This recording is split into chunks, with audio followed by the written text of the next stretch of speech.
Hello everyone and welcome back to my channel. I am sorry if you can hear the heater. I will try and keep it away from the video, but it is absolutely freezing in my room, so I've put the heater on. So I'm on annual leave at the moment, so I just thought I might do a couple of videos throughout this week, kind of catching up with you guys or kind of checking in with you guys about where I'm at and trying to get some kind of plan together, and talk about books ultimately. So I've done a lot of house jobs today, a lot of washing, a lot of cleaning. I'm sorry if I look a bit of a mess because I've kind of just been doing it all day. The hair is, you know, not fresh no more. Anyway, it's irrelevant. So I thought this video might be kind of showing you where I'm up to with my current TBR, because it is a bit out of control in the sense that I don't really have a set TBR every month, but I have got myself into a position where I have loads of books on the go. So maybe TBR is kind of the wrong word. Maybe it should be like clearing out my currently reading, maybe, because these are all books that I've started and not finished. So I have here my two handy book journals. I like to book journal every book I read. I started doing this maybe about 5 years ago. I have a collection somewhere behind me of past notebooks. So this is kind of, this one's been completed, but it's got entries where there's gaps because these are books I haven't finished yet. So this is my current one and this is a finished one, but yeah, there's quite a few gaps. So I'm going to go through these and kind of tell you which books I'm currently still in the process of currently reading, if that makes any sense. So let's just crack on with that. So if I go through here, so I have two books that I last year, yeah, in 2023, that I DNF'd, that is still outstanding on my entry log, which is really irritating. So these are books that I'm planning to read, but I haven't started them yet. So that's The Tall Man by Phoebe Locke and The Serial Killer's Daughter by Alice Hunter. At the time, they weren't bad books, I just wasn't interested. So they are still kind of floating around on my kind of need to get to list. So I have What Colour Is Your Parachute by Richard N. Boyles. Everything's all a bit hectic at the moment, so I am looking to change jobs at the moment. And this week off I'm trying to look at CVs and things like that. So this book has been on my currently reading list for a while. One of the other books that I also have that I'm currently reading as well is How to Find the Career You've Always Wanted by Jonathan Black. I'm kind of, the reason I am still currently reading these is I get to a point where it gives me some practical tips and advice for kind of CV writing and things like that, and I needed to spend some time with my laptop actually looking at those bits. So I haven't managed to do that, but obviously with this week off that was the intention. Getting all my jobs done very early in the week, so we're on Tuesday, so that I can dedicate the rest of the week to that. So those are outstanding, but there's not really a lot I can kind of talk to you about them, because I think if you've read career books, they're all kind of similar, and I'm using them as kind of motivational tool because I need really a kick up the bum with trying to do the whole CV and job search thing, and I think most people feel that kind of horrible, weighty fear about doing it. So because I'm a reader, I find that books about the topic of career advice is my best gateway into it, because I find that reading is natural for me, I find reading comforting and soothing, and I find it's kind of a little bit of its own self-help genre, but it's quite useful for me. So, you know, I can obviously talk about them when I've finished them and see how, and kind of rate how useful they were, but I also have another couple of career books, but I was just kind of dealing with those first and foremost. And then I also have Gator Country by Rebecca Renner. Here it is. So this was actually on the BookTube Prize reading list and I haven't finished it. So I did make some rankings without completing all the books, but this is outstanding on my list. it's obviously about a lady's experience hunting alligators. So yeah, not finished this yet. And then let's have a little look again. The Covenant of Water by Abram Verghese. Again, I have that on ebook. That is another BookTube Prize book that I didn't finish. I was quite, you know, being very candid with you guys. I struggled with reading the books this year. I don't know what happened.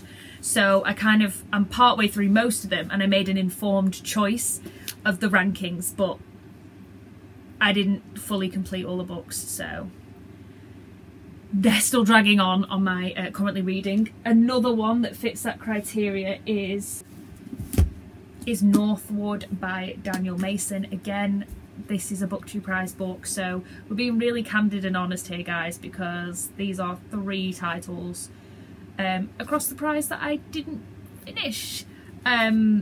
So I'm really sorry, Robert. But I knew that it's really important that you have to put your ballot in, so I kind of just made informed decisions based on where I was at with that. But yeah, they need to get completed. Okay, so that's everything in that journal. So let us see where we're up to with this one. So the next one is When Will There Be Good News by Kate Atkinson. So this is book 3 in the Jackson Brodie series. This has been quite a slow series. I started reading it on audiobook and I found that I was just not following it very well. So what I decided to do was to switch to physical and see if that's any better. So this is quite a chunky book. I do like Jackson Brodie, but I feel like maybe with this series, this book onwards might really start denting into the series and helping me get into it, if that makes sense. Because the first 2 books were a bit... So it's not my favourite series at the moment, and I've got quite a lot on the go, but I'm invested in finishing it. And I know Kate Atkinson has just released a brand new addition to this series this year, so I want to get to this. Then I have another series, The Thursday Murder Club by Richard Osmond. My partner has given me all 4 books in this series over the past few Christmases. And I've promised him every single time that I will get to this series and read it, and I haven't. I'm currently 3 chapters in and again have put this down. So yeah, I really need to get to this one very soon. Then I have The Midnight Library by Matt Haig. I'm listening to that on audiobook from the library. Absolutely love that. I'm about 2 hours in, and it is narrated by Carrie Mulligan, and she is really, really good.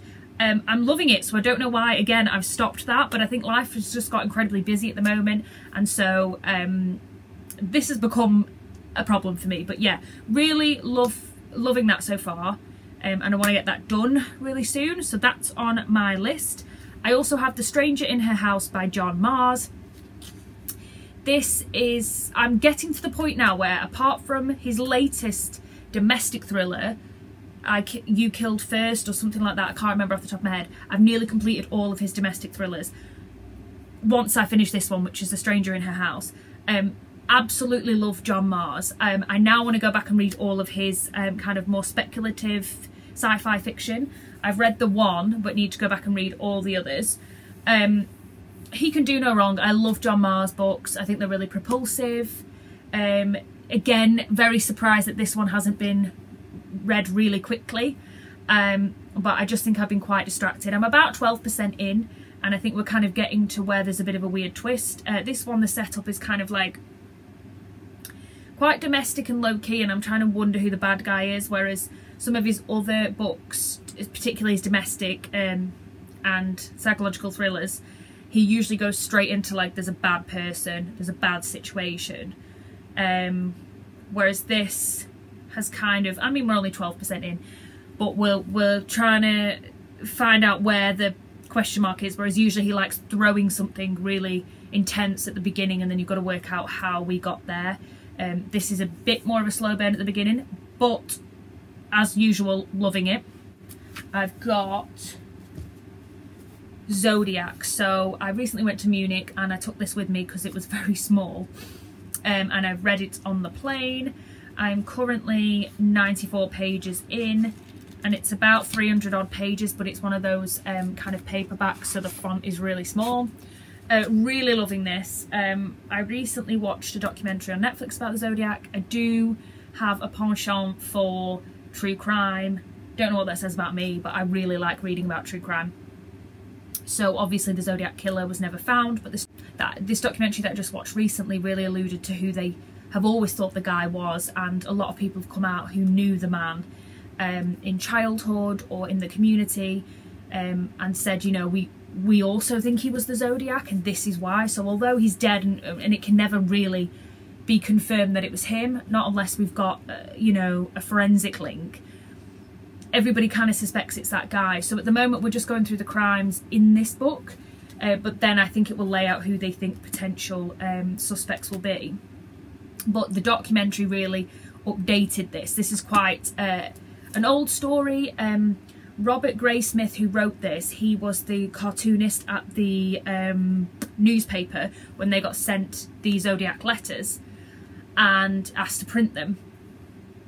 And he wrote this in 1976 or something like that. So this is just kind of, this was current then, and it's probably in need of update, you know, being updated. And I think that the documentary is a really good companion piece to this because it does update it a little bit more. But I feel like this has been really intense reading because it's obviously spoken about some people who survived the crimes, kind of witnessing the death of other people when the Zodiac attacked them, and this is quite intense. So if you're not into that, I would not read this, but I think it's really well written and it doesn't feel dated. So yeah. So they're currently kind of all of the ones that I've got on currently reading.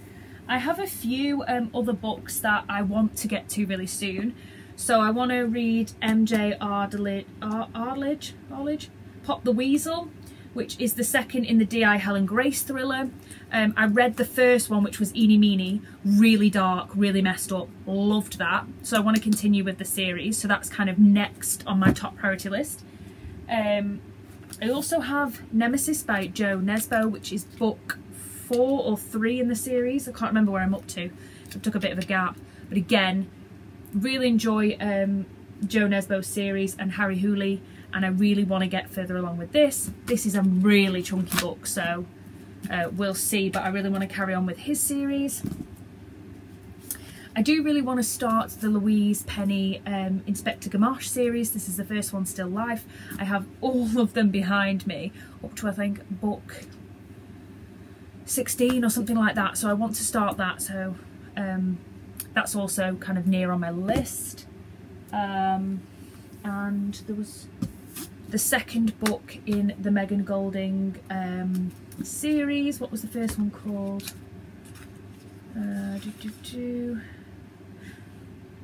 The Night Swim. This is the second one in that series. I want to get to this one at some point.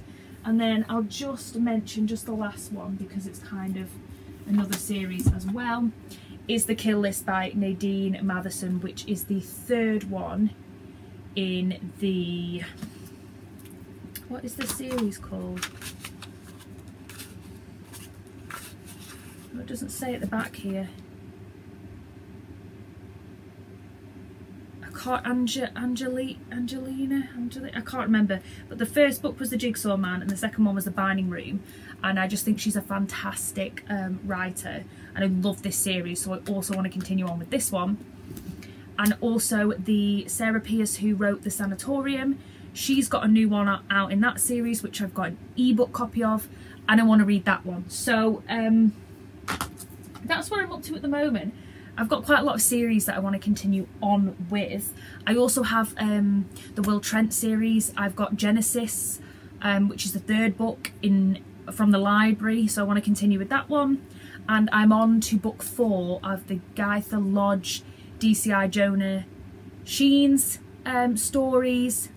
So I want to finish that off. So that's it. But at the moment, that's quite a lot of series that I'm mentally invested in, so that will take me some time. But if you guys have any advice on how to crack through my currently reading, because I think this is the most ridiculous it has ever been, and I do want to do something about that, then please let me know if you've got any tips on how to tackle this never-ending list of books. But thank you if you have watched this till the end. I just thought I'd quickly show you as well before I get off this really long rambly video. I've just received my order from Crime Thriller Corner, which is a bookmark.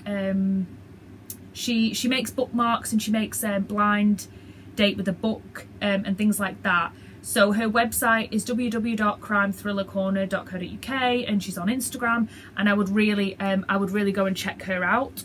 She makes amazing bookmarks, and in this last year I've been absolutely obsessed with them.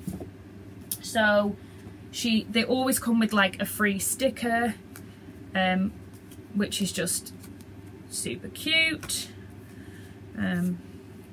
So as you can tell, I've done at least 4 orders to get 4 stickers.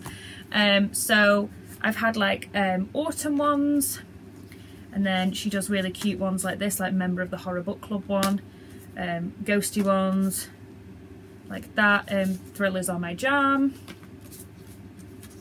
Police Cross Tape, Mystery Club. I've just been collecting so many, I'm literally obsessed. Crime Thriller Obsessed. Just do some highlights. Thriller Reader. And she did like some really cute autumn ones, which I was obsessed with. Scary houses and things like that. It was like really up my alley. And then she's done Christmas ones. So I literally just ordered some Christmas ones. So I'll show you them quickly. So they're like wintry ones, but like how cute are they? Like a chalet with crime tape. Just so cute. I just had to have these. So they were in a collection of 4, and then these were in a collection of 4. Really cute scenes. Just like so nice. So if she keeps doing seasonal ones, my bank account's going to really suffer, because I'm fully in the hype with these bookmarks. And then this one, she said that sold out, which was so cute, which is a little ghosty reading with his Christmas lights. And then this one was just so cute to me, so Run as Fast as You Can, and it's a cute little gingerbread man. So yeah, go and check her out, because they're amazing and they're really reasonably priced. She's always doing 25% off deals at the weekend. She's UK based. I don't know if she ships internationally. She probably does. But yeah, so if you're in the UK and you want to support a local business, highly recommend. I'm obsessed with my little stash. So anyway, that's it for this video. Thank you guys so much for watching, and I'll be back very soon with a brand new video. Bye now.